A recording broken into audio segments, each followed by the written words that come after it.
You see I'm dragging it in, whatever it is. It looks like a slab crappie. Is that a crappie? Or is that a bass? That is a slab crappie, guys. Wow. Look at what a crappie. Well, good morning, guys. I am at Glen Springs Lake again.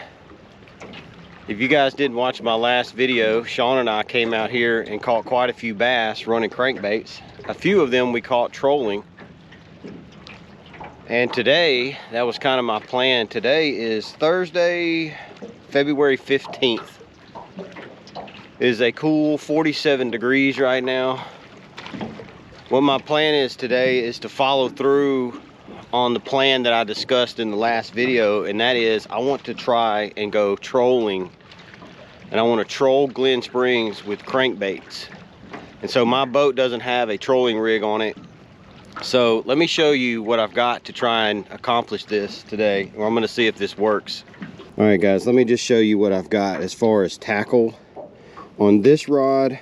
This is one of those old Berkeley lightning rods. On this Abu Garcia spinning reel with 8-pound line. And then I've got my panfish. This is my Shimano Sedona with 6-pound line. And my Abu Garcia is set up with the same bait from the other day that we were catching them on. And I tried to go buy more of those and I couldn't find them anywhere. And so I bought, this is a chrome blueback Bill Norman on the 6-pound line on my panfish rod. And now I've got a couple of different rod holders. I have 2 of these. Now I ordered these on Amazon last year, and they're just clamp-on rod holders. I've only used them one time, and I just parked the boat and tried to go catfishing, and it worked okay for that. What I'm not sure of is whether or not it'll hold up to the tension of a rod being pulled by a trolling motor. I'm assuming it will, but I don't know. And the only other thing that I got was I found this at another sports store, and it's another rod holder. I haven't put it together, but it should technically work the same. It's a little bit cheaper. This was only like $6. So I'm going to rig this up and get them fixed to the side of the boat, and I'll show you what they look like. All right, guys, I've been messing with this one. This is the little $6 one, and it performed about $6 worth of nothing because this won't allow it to hook onto the boat. Even though I clamped it down really hard, it just won't. It doesn't have a big enough gap right there to go around that lip. It's not deep enough, and it's not stout enough. It's just bending the metal out.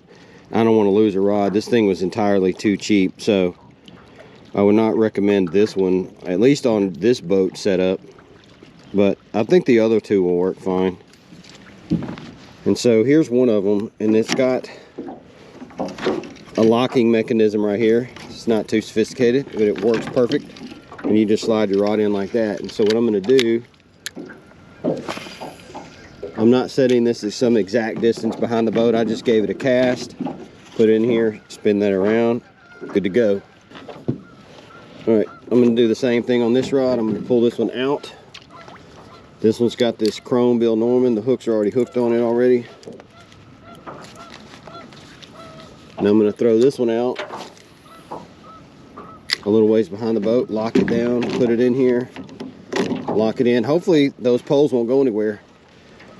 We'll see. I'll be the crash test dummy to see if these work, hold my rod when I get a fish, or if they make me lose poles. Let me get this trolling motor rolling.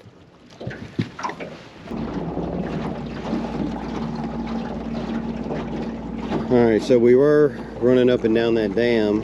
I've got both of the baits back out, cleaned them up, make sure I got all the grass off of them, and I'm fixing to come back over this way and hit some of these outer points like we were catching them the other day. And I'm just going to cruise down the bank. I'm not going down that bank yet, but eventually I will.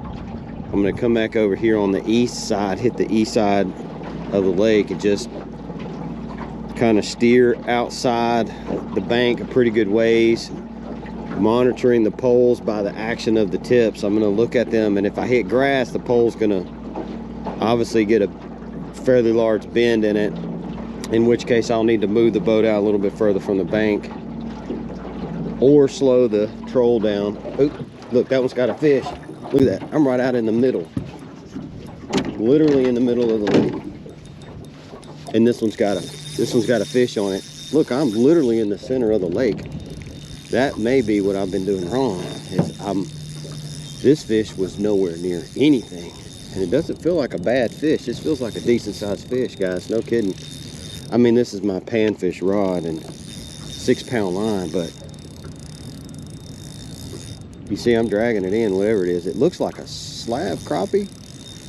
Is that a crappie? Or is that a bass? That is a slab crappie, guys. Wow. Look at what a crappie. Dang, we're going back through there.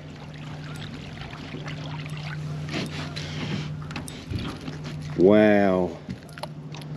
Look at what a crappie. Dang. Guys, seriously? That is the biggest black crappie that I've ever seen come out of this lake. That is a toad. Dang. And that came off of the white color Bill Norman. This is a this fish came off of this kind of white belly. It's almost like a golden color flake on this Bill Norman. And I'm telling you guys, look at how big a crappie this is. I mean, I don't even know if the freaking camera can do this thing justice. It's like 2 of my hands. It's really thin, just because I guess it's winter time. But look at what a toad crappie. Goodness gracious. Well, first fish on. I'm gonna troll back through the middle again. Maybe we can find more.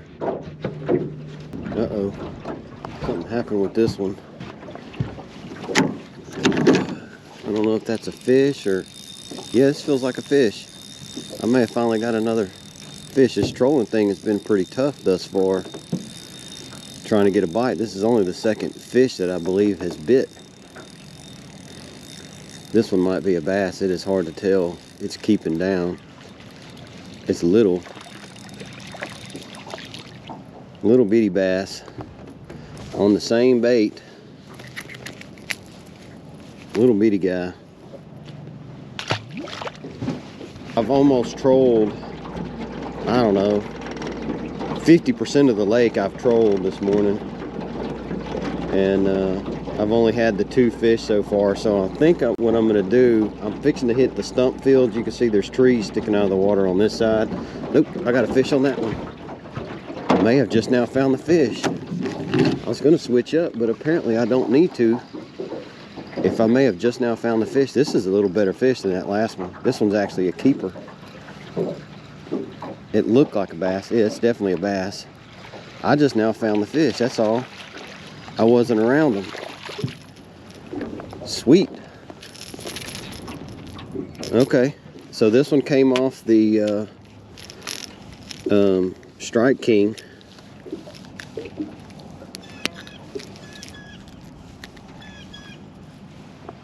Awesome, that's actually a keepable size bass. This is the 3rd one that I've caught trolling. I'm almost to the stump fields. I am gonna give the trolling a break just for a few minutes. And I'm gonna throw this crankbait through some of these trees out here and see if there's bass in the trees. I would like to troll through here, but obviously you can't, because you're just going to stay hung up, because the trees, you can see a bunch of them sticking out of the water, but there's 10 times as many trees under the water, and all you would do is sit there and constantly get hung up. It's probably going to be hard enough to not get hung up casting in them. So I'm going to run the boat up through the middle of this flooded timber and see if I can't locate some more fish.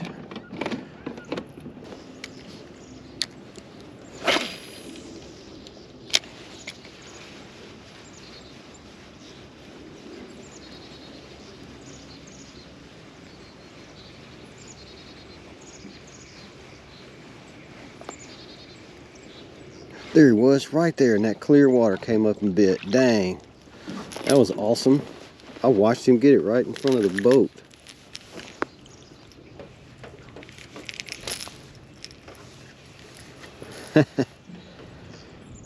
Not a big dude, but he'll work. Not catching many fish. That's only fish number 4 for the day.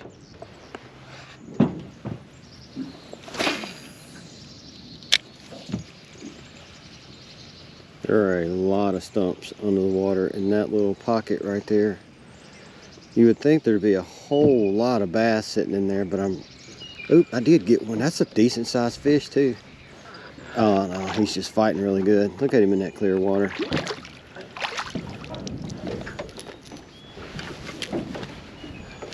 I was thinking there should be a fish in there, but I've thrown in there a couple of times and wasn't catching much.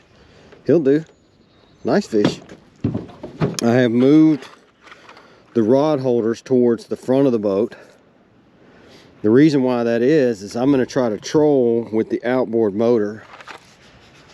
I know a lot of people troll with the outboard. I just want to test it to see if it has any effect on, one, how well these hold up with a rod in it, and 2, if I don't change my speed, if that doesn't affect how many fish, how many bites I get.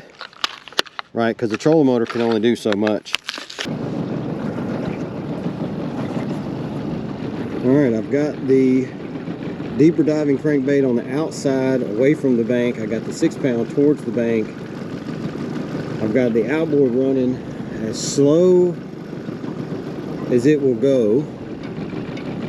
I don't know if this is the right speed or not. I don't want to go too fast or rip the crankbaits off. They seem like they're running really good. I'm watching the tip of my pole and it's doing this, and that's that wobble in the crankbait. And that's really what I want to see. Look, see, this one's got a fish already. Or just hung grass, one of the two. Nope, it's a fish. So this one got a fish that fast. I mean, I've been trolling for all of 90 seconds. And this one's already got a fish. It's staying down, so it must be a bass. It's not very big bass, but hey, it's a bass. So I did catch a fish. Again, on that 6-pound line. This is a little dinky fish. I'll throw him back. On the following Sunday, Sean and I thought we would go and try this same trolling pattern at Poplar Tree Lake. This proved to be ineffective at Poplar Tree. It did not work as we thought it would. You can see the rod holders are right there on the boat. We did catch quite a few decent sized fish that day, but the trolling part of it did not work. And most of the bass that we caught were on the exact same baits, these little crappie crankbaits, but they were holding between 20 and 30 feet from the bank, right outside of some hardwood structure. And it was just to the point where you couldn't run the crankbaits that close to the bank without staying hung. And the reason why trolling is so effective this time of year is because most of the bass are suspended offshore, and you can cover a lot of water really fast as long as you find the bait that they want to bite. And we just got lucky at Glen Springs that day where we caught quite a few. And the weather conditions that were different at Glen Springs, where we caught the most that one day, was due to it being overcast, and it was just kind of a gloomy day, which produced way more fish than the sunny days.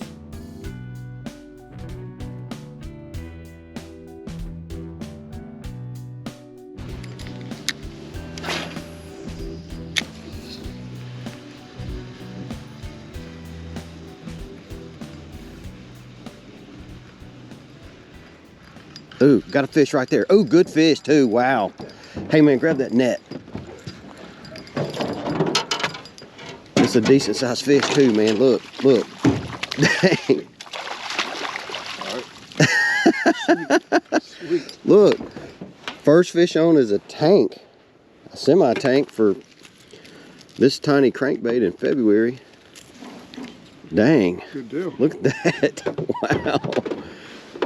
Well, we were trolling and stopped. Look at, he's full of eggs. Look at that. Is that real? Yeah, he's definitely full of them. Wow.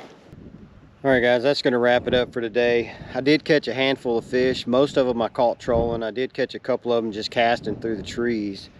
Again, you can't really troll through the trees, but These little rod holders, I'll put a link to these in the description, but these came from Amazon. I don't remember what I paid for them, but you can look it up through the link. These worked exceptionally well, way better than I thought they would. I ran the outboard, I ran some deeper diving crankbaits, and it held up to them just fine. That little $6 one, garbage. Don't waste your time, don't waste your money. And that one would probably work if you were gonna mount it on the side of a wooden dock or something. Outside of that, wouldn't waste your money on it. I'd go straight for one of these.